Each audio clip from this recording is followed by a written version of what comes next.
Olá pessoal, de volta aqui para finalizarmos este assunto sobre o inferno cristão, sua verdadeira origem. Então nós já provamos por A mais B e de A a Z que o inferno cristão ele não pode ter sido uma criação de Deus. Nós demos aqui os exemplos que na criação, no Gênesis, durante os 6 dias não existe o relato da criação de um submundo ou de um lugar geográfico para depósito das almas desobedientes. Então essa ideia, este conceito não tem base, fundamento e nem se originou na cultura judaica, hebraica e nem no pensamento rabínico do Antigo Testamento. Também mostramos que a bondade e o caráter de Deus em amor puro impede que ele tenha capacidade de criar um lugar como esse. A sua bondade suplanta todo e qualquer pensamento nesse aspecto de maldade, de pura maldade, de castigo, enfim. E também provamos que a palavra inferno não existe no Antigo Testamento. Tá? Isso é uma mal tradução do hebraico para a Septuaginta, para o grego, o latim e outras línguas e por aí vai. Então hoje se não foi Deus quem criou o inferno, nós já demos prova disso aqui, pela Bíblia, pela história, pela cultura. Se não foi Ele quem criou, como de fato não foi, porque nós já vimos isso aqui claramente, então resta agora a pergunta: quem criou o inferno? Quem criou o inferno cristão com essas características de cólera, de ira, de maldade, de um lugar sem volta? Vamos ver aqui então como é que isso surgiu, como é que isso foi surgindo e como é que depois veio a ser aceita essa ideia, este conceito pela maioria dos cristãos. Primeiro nós queremos dizer que inferno, no conceito cristão, ele é uma criação helenística. Então, o inferno cristão ele tem muita semelhança com a criação do inferno helenístico, da cultura grega predominante na época em que foi escrito o Novo Testamento, né? Então a cultura grega era muito predominante ainda, com seus mitos, com suas filosofias. Mesmo durante o período do Império Romano, essa cultura era muito disseminada, era uma cultura muito atuante. E ela influenciou diretamente no pensamento cristão, mas isso é muito amplo. Nosso objetivo aqui não é uma discussão erudita, teológica, estamos apenas pegando o periférico das coisas. Tá? Se você quiser se informar melhor, tem aí um material vasto à disposição para você pesquisar nos livros, nas bibliotecas e na própria internet. E eu aconselharia você a fazer isso, analisar os prós e os contras aí para você ter um fundamento melhorado e mais aprofundado a esse respeito. Mas vamos lá ler aqui o que nós encontramos sobre o assunto. Hades, reino, mundo dos mortos, assim é definido este lugar, este nome. O reino de Hades, antes eu quero dizer que Hades é a palavra traduzida para o inferno grego, né? É de Hades que se traduz o inferno. Então, quando você vê uma palavra no Novo Testamento, no original ela é Hades, e aí também tem Gehenna e outras, mas a maioria é Hades. E Hades, ele é um conceito helenístico. O reino de Hades, ou o mundo inferior, na mitologia grega, é a terra dos mortos, um local para onde a alma das pessoas se dirigiria após a morte. Então, esse conceito aí, muito antes do cristianismo, já existia um conceito de um submundo, de um lugar do destinamento das almas. Não foi uma coisa criada pela Bíblia.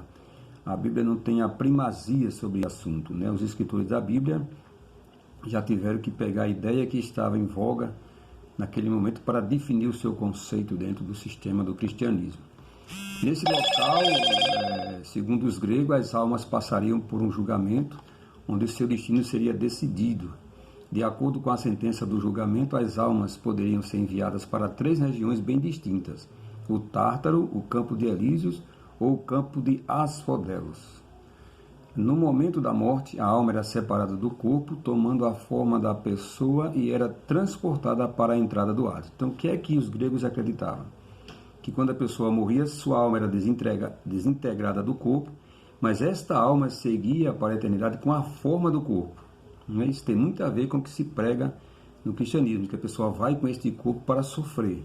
Então, isso é uma ideia helenística, grega, bem antes do cristianismo.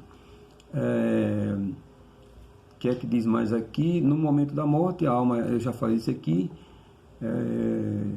tomando a forma da pessoa, era transportada para a entrada de Hades. Hades em si era descrito como sendo um lugar nos limites exteriores do oceano, ou nas profundezas ou extremidades da terra. Então, esse conceito de que o inferno é um submundo, um lugar geográfico embaixo da terra, é um conceito grego helenista. Não é um conceito cristão. O conceito cristão já é meio que plagiado sobre este assunto. Tá? Ficava nos lugares dos limites exteriores do oceano ou nas profundezas ou extremidades da terra. Era considerada a contrapartida escura do brilho do Monte Olimpo e era o reino dos mortos, que correspondia ao reino dos deuses. Hades era um reino invisível aos vivos e foi criado exclusivamente para os mortos. Então aqui a gente encontra a criação do inferno cristão, é baseado nessa mitologia, nessa crença, nessa ideologia cultural e filosófica helenística. Vá anotando bem isso aí. Eles não tinham de onde tirar um conceito para o cristianismo, entendeu? Eles não inventaram esse conceito, eles plagiaram, eles se ampliaram, modificaram em alguns aspectos, mas a base para o conceito do inferno cristão, ela vem dos gregos. Assim também como a base para muitas coisas, e aqui nós vamos ter a vida toda para falar sobre esses assuntos. Inclusive a base sobre Deus, sobre o nome, sobre o adjetivo, sobre a pessoa, tudo dentro da filosofia grega, né? Tudo dentro dessa cultura grega. Característica: no mundo inferior ficava um cão demoníaco que guardava a entrada para o reino de Hades. Seu nome era Cérbero, que por sua vez era colossal e devorava qualquer mortal que passasse por ali.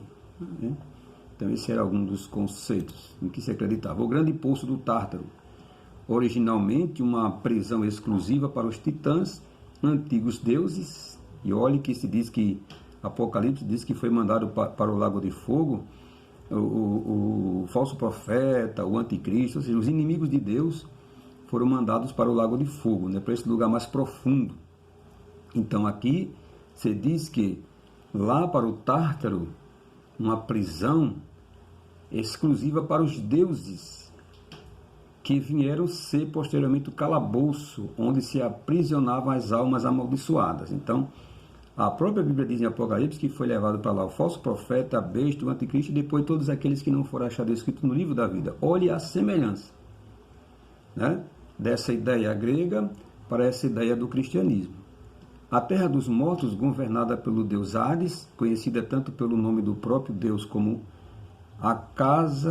por casa o domínio de Hades. Então, é uma compilação, né? é uma quase que uma cópia dessa ideia, né? Com alguns acréscimos.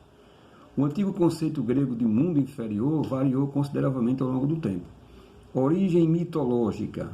Reino de Hades teria sido formado após a vitória da chamada terceira geração divina, formada por Zeus e outros descendentes de Cronos, sobre os titãs. Após a vitória, o universo fora dividido em 3 partes: o céu, o éter e as nuvens foram reservados para Zeus, o mar ficou sob o domínio de Poseidon, e o gigantesco império localizado no seio das trevas brumosas das entranhas da terra sob o comando de Hades. Então, Hades, que é a palavra grega para inferno, ela é também o nome de um deus, certo? E era o deus das entranhas da terra, do submundo. E aí você pode estar acreditando em uma crença plagiada pagã e achando que é uma coisa exclusiva da sua religião, que é uma coisa exclusiva da sua fé, da sua igreja. Isso é o que leva a pessoa a não estudar os assuntos, não se aprofundar nos assuntos. Então vamos lá. Seu palácio situava-se no meio do Tártaro e é comumente associada à figura de inferno. A figura de inferno. Na batalha contra os titãs, Ares teria recebido dos ciclopes um capacete que o tornava invisível, originando também a variação etimológica de Hades como invisível. Devido a este fato, o nome de Hades raramente era pronunciado, tendo os gregos receio de despertar sua cólera. Há no Apocalipse uma história, uma versão de que existem demônios tão perigosos que só vão ser despertados num certo dia, num certo momento da humanidade. Então, tudo você está vendo que tem fundamento nessas mitologias. Hades é retratado como violento e poderoso, e os gregos não construíram nenhum templo nem altar em sua homenagem. O cara era brabo demais. Hades temia tão somente Poseidon, que poderia agitar a terra e fazer o solo se abrir, revelando sua morada horripilante, esse local odiado, cheio de bolor e de podridão. Do seu reino, Hades governa soberano, com sombras enquanto súditos, tão numerosos quanto as ondas do mar, e tudo que a morte ceifa na terra recai sobre o seu reino, aumentando sua riqueza. Então, esse Hades aí imaginário está lá debaixo da terra, reinando, e todo mundo que morre é jogado para lá, e o seu reino vai sendo aumentado a cada dia. Veja aí, tem muito a ver com o diabo, Satanás, do imaginário coletivo da religião cristã. Tem muito a ver com isso, são fundamentados e baseados nessa mitologia grega, fruto do imaginário helenista, e também alguns desses conceitos são frutos do imaginário do cristianismo.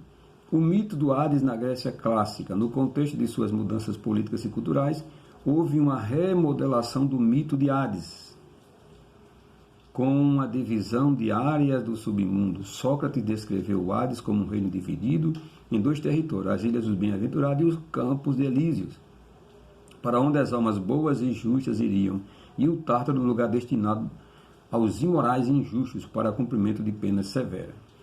Tártaro era um lugar para onde a alma das pessoas injustas e impiedosas eram enviadas. O Tártaro foi descrito por Platão em sua obra Gorgias como o local onde as almas recebiam julgamento e também como o local de castigo divino para as más almas. Isso é um fundamento socrático. Também descreve o Tártaro como o local onde as almas impiedosas eram destinadas após a morte. O Tártaro era cercado por grandes muralhas e cortadas por um grande rio de lava, chamada Phlegethonte. Olha, o conceito de inferno de fogo, né? Onde lama quente queima as pessoas. Padeciam ali os gigantes derrotados na guerra contra Zeus. Então, os inimigos de Zeus, esse deus superior da mitologia grega, era lançado no Hades, lançado no Tártaro. Né? Então, esse conceito de vingança contra os inimigos é um conceito helenista, é um conceito da cultura grega. É um deus vingativo, né, que era Zeus, que mandava os inimigos para o inferno, para ser atormentados. Então, depois isso foi plagiado para o Deus dos cristãos. E eles dizem que esse Deus reserva aí, né, um lugar semelhante a esse, chamado inferno, lago de fogo e enxofre, para lançar os seus inimigos, ou seja, aqueles que não obedecem à sua palavra. E aí? O que é que você me diz sobre estas coisas? Eu já estou livre desse pensamento e conheço ao meu Deus benevolente e bondoso, para com todos os seres humanos, tanto bons como os maus. Campos Elíseos. Campos Elíseos era um lugar de temperatura amena, com uma brisa suave e alegria constante. Para ali era destinado às almas boas. Então eles acreditavam que o inferno, que o inferno, o Hades, tinha esses compartimentos. Né? Isso foi mudando de acordo com o tempo foi passando, cada um ampliava o conceito, enfim. O mito do Campos Elíseos ganhou sustentação provavelmente por volta do século 8 a.C., com a Odisseia de Homero, Campos Elíseos ou Ilha dos Bem-aventurados, como podemos encontrar em escritos de outros filósofos intelectuais da Grécia Antiga, é descrito como um lugar alegre, calmo e repleto de prazeres, que primordialmente era reservado para os heróis gregos, a fim de escapar das escuridões do Hades. Porém, mais tarde, a ideia de que o lugar era um destino para as almas de pessoas boas foi tomando forma e se enraizou na cultura grega. Esse local é descrito como o paraíso grego, um espaço de temperaturas amenas, relevo e plano e de difícil identificação, localizado nos extremos do planeta Terra. Então eles acreditavam que tudo isso ficava lá, no mesmo nível, né? É igual aquela história do rico e do Lázaro, né? Que um estava no seio de Abraão e o outro estava queimando, mas ali paralelo. Então, assim, tem muita semelhança essas mitologias, essas histórias. O campus de Asfodelos é descrito como uma monótona planície repleta de árvores sombrias. Para este campo eram enviadas almas em suas vidas não possuíam nenhuma glória ou mérito significativo, mas também não proporcionaria barbáries, nem cometeria atos criminosos. Então os cristãos também acreditam que algumas pessoas vão para o céu, sim, mas não vão receber galardão, elas vão só ter o direito de ser salvas. Uma turma vai estar recebendo galardão porque fizeram muita coisa, porque serviram a Deus, e outra turma vai entrar no céu, porém não vai ter nenhuma glória, nenhum galardão. Tudo está se encaixando, tudo assim, a gente percebe que há um plágio, que há uma descrição com algumas nuances, mas que se assemelha, no sentido geral, com a mitologia de outras culturas, e principalmente a grega, que influenciou muito o sistema, o cristianismo e suas doutrinas. No campo de Asfodelos, estas almas não receberiam castigos e também não receberiam gratificações. Estariam apenas fadadas à tristeza de discorrer eternamente pela planície escura destes campos. O campo de Asfodelos também serviria como um território neutro, onde as almas esperariam até serem julgadas. A Bíblia foi traduzida, agora vamos ver a Bíblia, foi traduzida para o grego, a língua predominante da época, e portanto sofreu forte influência helenista. O inferno cristão criado pela religião, não criado por Deus. Você já viu que nós provamos aqui que Deus não criou o inferno. Não há menção, não há amparo no Antigo Testamento, não há descrição da criação desse inferno. Então, o inferno cristão, criado pela religião, é uma adaptação do inferno grego-romano. Agora eu estou sendo bem claro? A Bíblia foi traduzida do hebraico para o grego, a língua predominante da época, e, portanto, sofreu forte influência helenista. O inferno cristão, criado pela religião, é uma adaptação do inferno grego-romano, de onde surgiu a Igreja Católica Romana, criadora da tal doutrina bíblica para o inferno. Quem criou a doutrina bíblica para o inferno foi a Igreja Católica. E você, irmão crente evangélico, acha que se livrou da influência católica? Você está mais dentro dela do que você imagina. Tá? Então ela que criou, ela que preparou muitas coisas para que você ainda hoje viva sobre a influência e sobre o domínio dela, de uma forma sutil, porque os evangélicos não criaram nada em relação à doutrina. Apenas adaptaram algumas, modificaram poucas coisas, mas a maioria, o que eles pregam, é de criação católica romana. Uma maneira de dominar os incautos de forma psicológica, aprisionando as mentes, metendo medo de um Deus que pode mandar as pessoas que não lhe obedecem para um lugar de tormento. Portanto, se bem analisarmos a natureza desse Deus baseado na mitologia grega e agora romana, em nada se parece com a natureza de um Deus amoroso e bondoso. Outra forma de que os homens criarem e crerem no inferno é pelo que eles presenciam aqui na Terra. Imaginam o sofrimento humano como infligido por Deus, que castiga as pessoas que não obedecem a sua palavra. Mas falamos de que se trata de equívocos, não parte da natureza de Deus o mal. Ele não poderá produzir tal coisa, como já disse. Sua essência não permitiria. O mal é um afastamento da total natureza divina inerente no homem. Parece bastante, hein? Porém sabemos que a mitologia grega é anterior. Logo já dá para ver a influência grega romana desse arquétipo de inferno cristão que muita gente tem na cabeça. Porém é bom lembrar que não é descrito na Bíblia, isso é um arquétipo que os padres e pastores passam para os fiéis indiretamente, parafraseando e transliterando de forma tendenciosa e por influência mitológica de culturas e filosofias pagãs. Esta é a real natureza das coisas. O dicionário expositivo da palavra do Velho e Novo Testamento diz a respeito do uso de inferno para traduzir as palavras originais do hebraico Sheol e do grego Hades. Hades corresponde a Sheol no Antigo Testamento, na versão atualizada do Antigo Testamento e Novo Testamento. Foi revertido de modo infeliz para inferno. Quem fez isso foram os escritores, foram os tradutores. Quem criou foram eles. A enciclopédia de Collier diz a respeito do inferno: primeiro representa o hebraico Sheol do Antigo Testamento e o grego Hades, da Septuaginta e do Novo Testamento, visto que Sheol nos tempos do Antigo Testamento se referia simplesmente à habitação dos mortos e não sugeria distinção morais. A palavra inferno, conforme entendida atualmente, não é uma tradução feliz. O terceiro Novo Dicionário Internacional de Webster diz: devido ao entendimento atual da palavra inferno, latim infernus, é que ela constitui uma maneira tão infeliz de verter estas palavras bíblicas originais. A palavra inferno não transmitia assim originalmente nenhuma ideia de calor ou de tormento, mas simplesmente de um lugar coberto ou oculto, de elan, esconder. A Enciclopédia Americana diz: muita confusão e muito mal entendido foram causados pelo fato de os primitivos tradutores da Bíblia terem traduzido persistentemente o hebraico Sheol e o grego Hades e Geena pela palavra inferno.